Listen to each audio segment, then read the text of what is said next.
Good morning, Suzette. Nice to Good be back morning. with you. And I'm excited about this next little series we're creating because we just finished a little bit of teaching on what we call losing strategies that couples use in relationship, or we all use, right? Where we think we can get something, but really what we do is create distance. And today we wanted to pivot into what we call cherishing behaviors.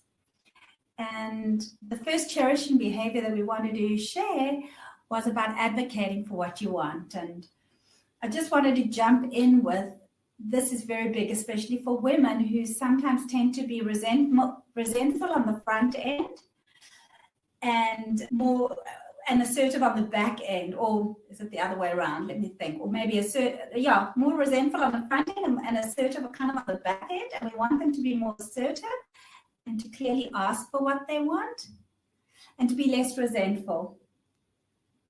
So we were just looking over some real clear strategies and tips that we can share today.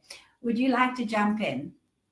Yeah, and I think another way to think of these cherishing behaviors is winning strategies. We've been talking about losing strategies, and these are winning strategies because they do help get you what you want in your relationship. So advocating for what you want is the first one, and it's risking really asking for what you want and getting your partner's attention. We tend to protect ourselves a little bit more in our relationship because it's vulnerable. The possibility of our partner not giving us what we want or what we're asking for, what we need, that hurts. And so we tend to kind of ask for what we want really passively, or maybe subtly, or we drop hints, or those kinds of things. So we want to really get their attention. The first step of advocating for what you want is to dare to rock the boat. So to say, this is really important to me, this matters to me, I really want to talk to you about this. You have to be that vulnerable and own what you want and ask for it and rock the boat. Absolutely. And I love what I love about rocking the boat is that it's not kind of when your partner's busy doing something else, he's busy washing the dishes, let's say. It's to say, there's something that I really want to talk to you about that's important to me. Can we sit down this evening? Is that a good time for you? Because you really get so much more when you're both on board. Yeah. And so that would be step number one, to actually invite your partner into a conversation about something that's painful to you.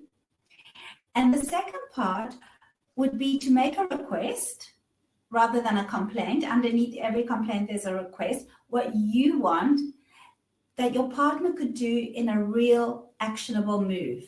So to be very clear and specific about what it is that you need and what would be helpful. Yes, I think clarity is the hard part, because sometimes we use our partner as like our sounding board to talk it all through to figure out what it is we want.